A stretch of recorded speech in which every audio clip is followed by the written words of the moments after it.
کچھ لوگوں کا یہ خیال ہے کہ شاید جو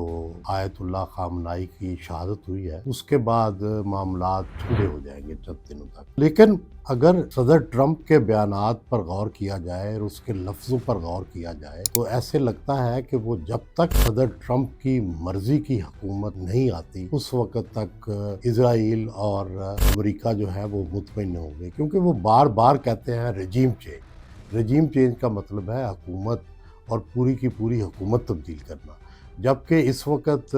اگرچہ آیت اللہ خامنائی چلے گئے ہیں لیکن وہی نظام قائم ہے، انہی کے نائبین جو ہیں وہ چلا رہے ہیں، دوسری یا تیسری جو ان کی ٹیر ہے وہ چلا رہی ہے. تو اس سے تو امریکہ کو کوئی فائدہ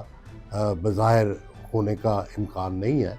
وہ یہ چاہتے ہیں کہ بھئی ایران ایسا ہو کہ وہ مزاحمت نہ کرے اور امریکہ کی مرضی سے چلے، نیوکلیئر ڈیل کرے اور جو امریکہ کے ساتھ ان کے معاملات ہیں وہ ختم کرے اور اسرائیل کے لیے کوئی تھریٹ نہ بنے. تو یہ فی الحال تو اگرچہ بہت بڑا نقصان ہو گیا ایران کا، آیت اللہ خامنائی اور جو ٹاپ کی قیادت تھی وہ چلی گئی، لیکن پھر بھی اس سے امریکہ کو یہ فائدہ نہیں ہوا کہ کوئی نظام بدل جائے، رجیم چینج ہو جائے، ریاست کی پالیسیاں چینج ہو جائے. ایران کی ریاست کی آج بھی وہی پالیسیاں ہیں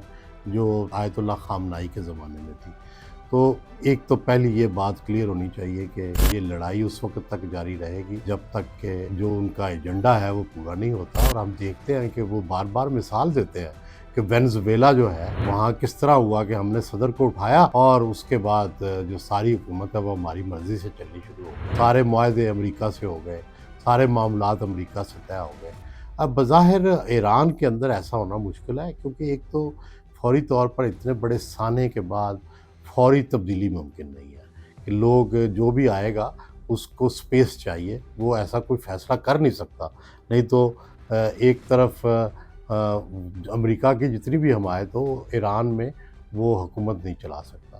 لیکن میرا اندازہ یہ کہتا ہے کہ امریکہ اور اسرائیل نے وہاں اپنے فیورٹس چن رکھے ہوں گے. انہی فیورٹس کی بنیاد پر ہی تو وہ حملے کرتا ہے، انہی فیورٹس کی بنیاد پر تو اس کے ٹارگٹ کا صحیح انتخاب ہوتا ہے، انہی فیورٹس کی بنیاد پر انہی میر جعفر یا جو غدار ہیں ایران کے